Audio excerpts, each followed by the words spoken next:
Yan.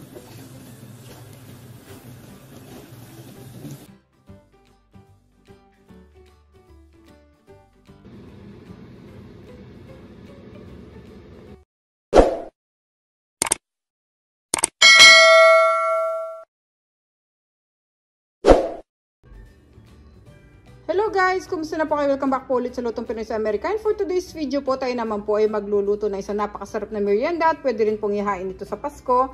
Ito po ang ating ube biko with langka. Ito po yung mga kailangan nating sangkap. Meron po tayo dyang salt, ube flavoring, langka. Maglalagay po ako ng ube jam para po talaga pong malasa yung ating ube biko. Tapos meron po tayong coconut milk, brown sugar, yung ating pong malagkit na bigas. Tapos meron po ako ditong extra gata. Gagawin ko po siyang latik. Maglalagay po tayo ng tubig sa ating bigas at meron po akong pandan leaves para po mabango yung ating bigas. Okay guys, paki-check nyo na lang po sa description below. Lahat po naman kailangan natin sangkap. Isusulat ko po lahat doon. At sa mga bago po sa aming channel, sana po mag-subscribe kayo sa Lutong Pinoy sa Amerika. Mag-umpisa na po tayo. Salamat po. Dito po sa ating rice cooker, lulutuin natin yung ating bigas para po mas madali tayong makapagluto ng biko.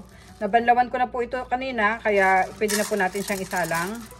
Lagay po natin siya dito sa rice cooker pot. Tapos buhos na natin yung ating tubig.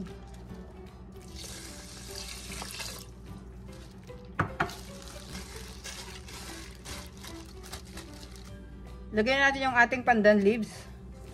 Tapos isalang natin siya sa ating rice cooker. Okay, lagyan na natin siya ng takip.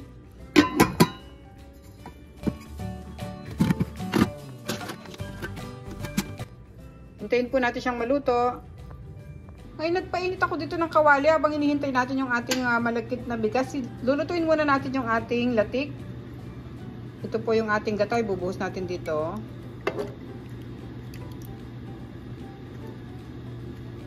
Pababayaan muna natin siya dito hanggang kumulo siya, hanggang sa matuyo siya at maging latik.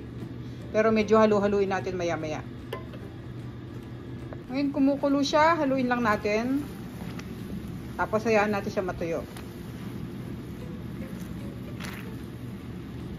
Ang gamit ko dito guys, yung malakas na apoy para madali siyang matuyo at maging latik.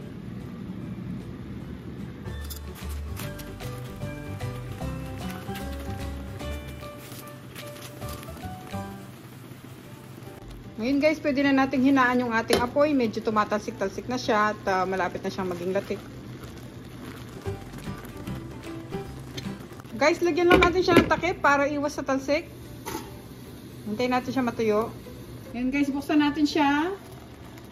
Medyo halu-haluin na natin kasi para hindi masunog at saka magpantay yung kulay niya o yung kanyang luto. Lapit na siyang matuyo.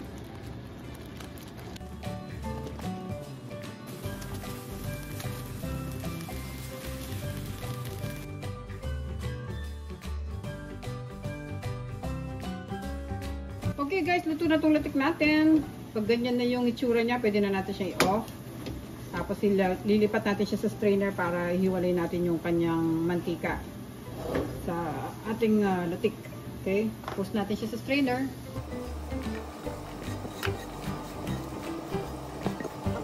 Check natin yung ating bigas na malagkit.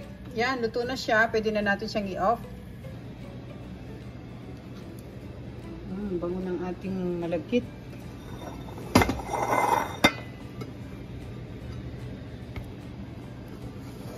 Kaya dapat yung tubig natin hindi siya pantay. Kung 2 cups yung ating 1.5 tubig lang ilalagay natin para hindi siya masyadong lutong-luto.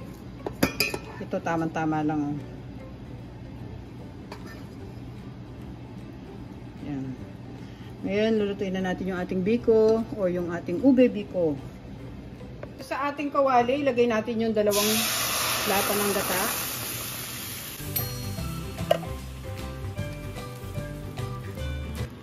Yan, buhos na natin yung 2 lata. Tapos ilalagay natin yung ating asin. Pambalance sa ating tamis.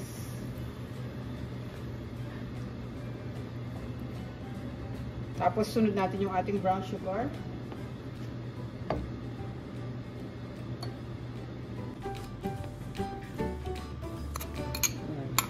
Tayo natin itong kumulo at matunaw yung ating brown sugar bago natin ilagay yung ibang mga ingredients.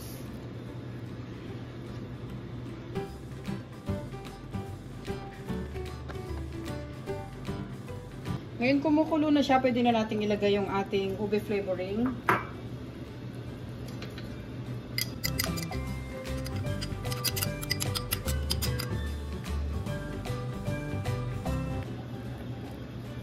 Tapos susunod natin tong ating ube halaya.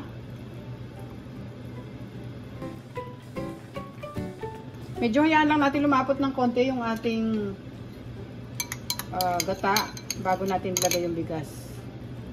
Tsaka yung ating langka.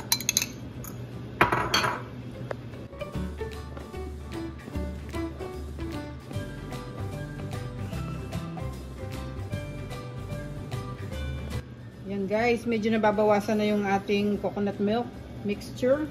So ilalagay ko na tong ating langka.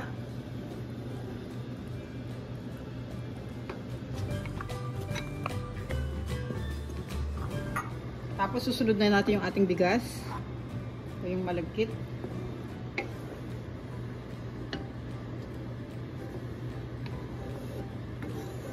Yan, medyo lumalapot na rin siya.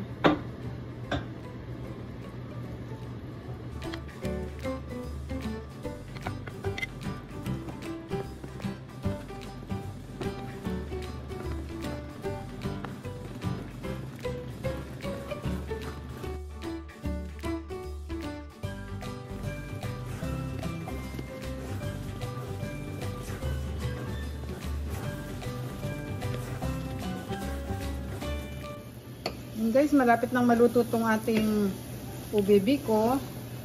Mapapansin nyo ang ating ube biko kapag hindi na siya dumidikit sa kawali at malinis na pag hinahalo nyo. Ibig sabihin luto na siya. Ayan, no?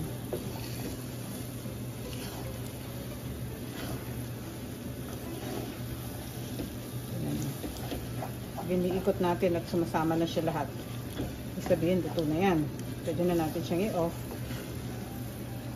At i-press lang natin siyang konti bago natin siya ilagay sa ating mga tray o sa serving plate natin.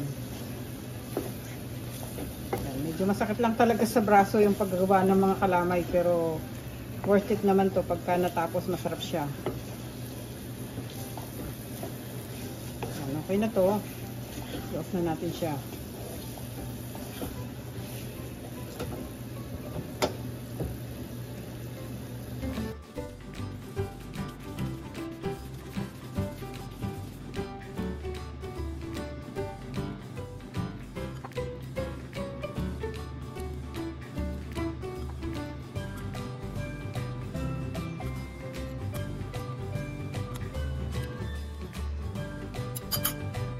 Okay guys, ito na po yung ating napakasarap na merienda. Ang atin pong ube biko with langka. Pwede nyo po itong ihain din sa Pasko.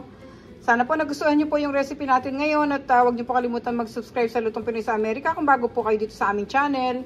Pag-check nyo rin po yung other videos namin. Marami po kaming masasarap na recipe doon na pwede nyo pong ihain para sa pamilya nyo. Thank you guys for watching.